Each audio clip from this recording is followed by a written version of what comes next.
Welcome to our exclusive interview with the multi-talented jazz artist Bheki Khoza.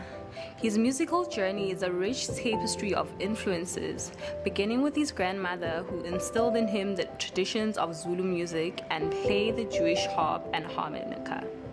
From the streets and shebeens to weddings and funerals, Bheki has soaked up a diverse range of musical inspirations.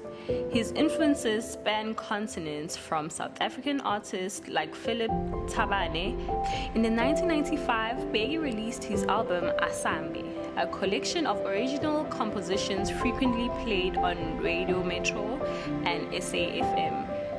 Join us as we delve deeper into the life, influence, and projects of this remarkable musician. When I was asking around, the first thing that always comes up about you is that you're Umlazi's left-hand guitarist. Can you tell me more about this? Yes, we are in Chesterville. Then we moved to Umlazi. So, Nakala guitar corner Chesterville. We fluctuated between Umlazi and Chesterville. Sase sihlale Umlazi. Okay. Ngakhulele Umlazi. Okay. So, kupumputse hori ukhulela eMlazi. What influence has this had on your music? No, ibe ne-influence ngokuthi bakunama-band. Yeah, immediately ngiqala ukufunda nje to a level ukuthi ngingadlala nama-band. There were bands that I could play with. There was a band called Rhythm Aces of older people who were playing dance music, like the cha-cha-chas, the waltz, like the formal dance. Yeah. So I played with those guys at a very, very young age. They were all very grown up. In fact, they were older to be my father. And I learned and I was able to play with them. So that's your journey before you went to America, right? Yes, I'm in Umlazi, wakhona club okuthiwa Step on 5, where all the bands were playing. That's where about Sipho Gumede found me. Yeah, for me to move from Durban to Johannesburg, Ireland was Sipho Gumede. He had a group called Sakhile, and they wanted a guitar player. He had seen me play before, and then I went. Now, overseas was something that it was more like an exchange program. But on my way back from that exchange program, I was offered a scholarship at Connecticut, at Hartford University. Before that, I was not a learned musician like formally. I had learned through listening to other people and listening to recordings. And enough, this kind of things called theory in the music, I had holes here and there. But when I got to America with a scholarship, I was able then to put the practical part and the theoretical part. Yeah, because there the theory is compulsory. And how did that change your style of playing or your style of music? It actually extended it, especially because where I was placed in America, I was placed in a jazz environment. But America being America, sometimes America is referred to as the melting pot, because you get people from Senegal, you get people from Jamaica, you get people from the islands, and when they come in there, they bring their music. So almost like a place like New York, it's in 7 days you can go and listen to 7 different kinds of music from different parts of the world. That helped me to be able to be exposed.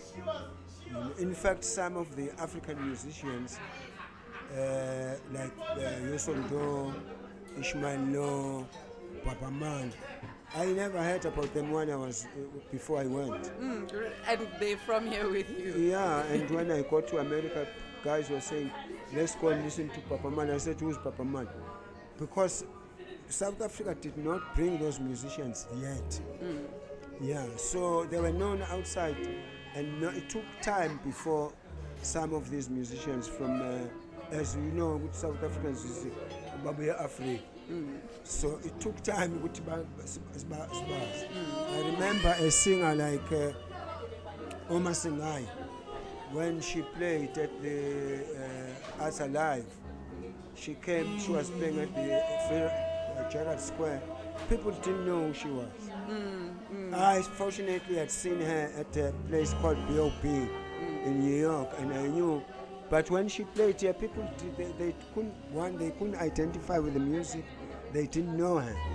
And as she was playing, they started saying, "Hey, Fakani Bayete." So there was that gap. The South African radio and TV, they was not playing, were not exposing us to African music. Yeah. So then now you're experiencing this, you can identify this gap, and you've selected jazz as your medium. How do you then bridge that gap? How does an artist bridge that gap when you realize that there's still that gap in knowledge and relatability to your genre? What is actually good about jazz is that jazz has become so influential that different countries have had their interpretation.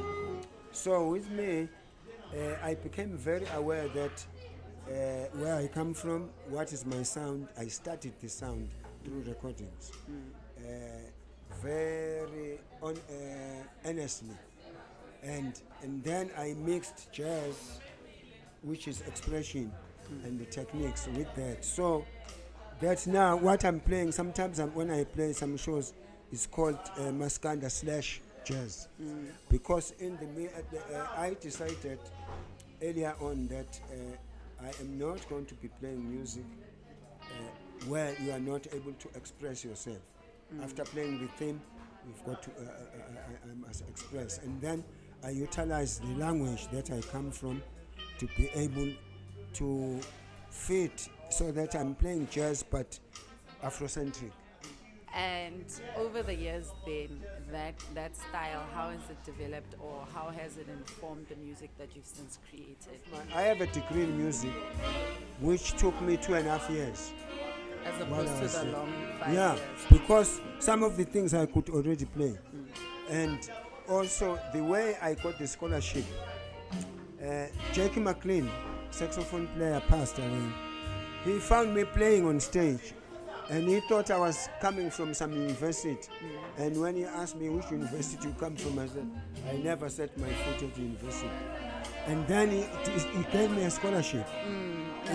He wrote to the school to say that he had me play, and he was the head of the jazz department. And they gave me a full-fledged scholarship. But because I was already playing by ear, some of the things was waived from, so I took the whole degree in 2.5 years. And then didn't leave and stayed in America and performed until I was chucked out, because I went with an American band to Senegal. What happens next in your journey after that? No. Then I started playing. I was teaching. I've taught at universities. I've taught at Academy of Sound Engineering. I've taught private students. Even today I was giving a workshop at Beth Center. And also in America, I learned to notate. Not only just to write music by composition, but also to put it on the paper. To be able to write a score like that, so that I can put the music on paper. Yeah. If I come to a musician who's learned, I want to play this song and they don't know it, I can just give them like this and they play it, because they can read. They learn to read. So for me, that in America, that's what I really valued more than anything, was to be able to learn to actually notate the music literally. Because the guy who mentored me there, I was assigned a mentor. He refused for me when I came in, and he said, okay, we're going to have a deal where this week we play your compositions, next week mine. So we are meeting once a week based on composition. And when I came, what is this 10? He gave me a page. Everything he wanted us to play was on the page. Yeah. And when my turn came, I said, no, I'm gonna sing it to you. He said, no. If you sing it to me now, I must do this, and you keep on correcting me forever. Write it down so that when I make a mess, I say, but you wrote it. Yes. So that guy, he said, and he canceled the meeting. He said, when we meet, you give me a score. Yeah. So I went. I was drinking so much Coca-Cola and cookies to stay awake, because learning to write, I had to slow things down in order to find where is the beat. Because in order to write accurately, you've got to be able to hear that which you are singing at a slow version, so that you don't make a mistake. And you don't miss the things. Yeah. So it helped me now that I can do both ways. I can dictate, I can write it down. So my assumption is this experience with learning how to score and to notate helped you a lot when you were the musical director of the film Drum. Yeah. So far town. Yes. Yes, there I was writing scores. Yes. Can you tell us about that experience? Oh no, that was something. Because it had only gurus. You know, there was Dorothy Masuku, there was Dolly Rathebe, there was Thandie Klaasen, there was Abigail Khubeka. Yes, legends, real legends. That was there. Dolly Rathebe, Thandie Klaasen, Dorothy Masuku, Abigail Khubeka, Abdullah Ibrahim, Hugh Masekela. These are the guys who were playing in the 50s. Yes. Before I was born, they were playing. And when the film director wanted somebody who will actually arrange that music, but put it into the present, because the people were still alive. Okay. And they were still performing. So she said, if I take those songs, I must bring them like contemporary and make it relevant to play the it audience. as how it can be played today. So what made me survive is that at a certain point the mindset changed a little bit. I thought I must not be thinking I'm going to tell these guys what to do. I must be thinking how they can help me, so that I mustn't come up and somebody is going to play this.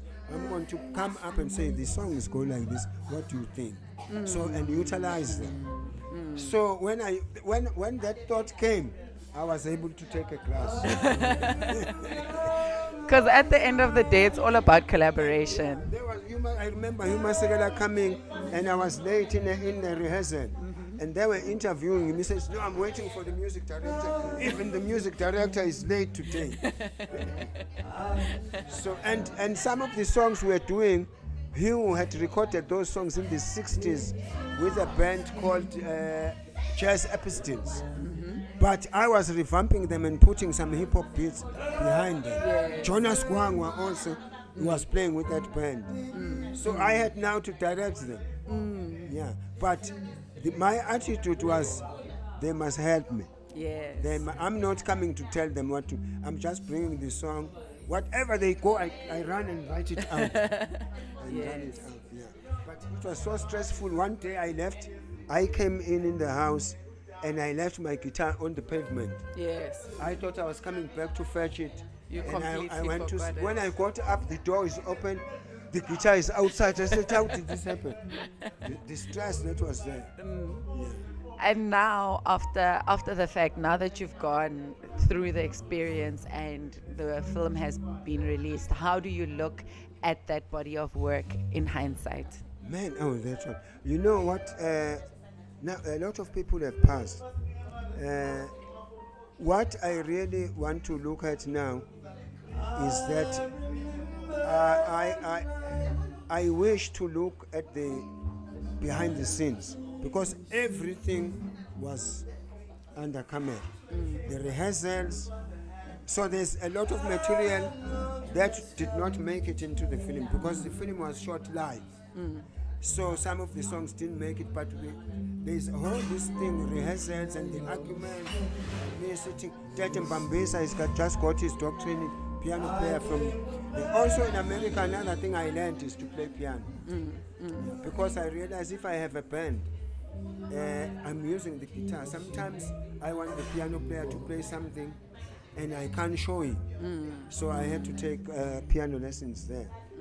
But we must remember that the people that were playing the music, they were playing it in the beat of the current beat of the time. Now, even if you take that music and you want to play it, I don't want to present it as a museum. I want to update it and put it into what is called contemporary, so that it talks to the beat of today. Yeah. And how would you advise current young upcoming jazz artists to be able to do that as well? How do they make their art contemporary and make it relevant? Yeah, this one thing is they have to be able to know what is happening now. But to learn, they must go back and learn there, so that they get the language of the music, but still be cognizant of what the beat is now. Yeah. Okay, so if an artist, a young upcoming student, wants to work with you or wants to collaborate with you, has some ideas that they want to share with you, how do they make that happen? It's only a phone call and a meeting. And you do. I'm working with a DJ right now in Wamashu. Somebody who has no idea even what I'm playing now. But because it's a new day, so these guys are collecting beats, they sample, they do that. So when I bring a song, I say I bring a song and leave it with him.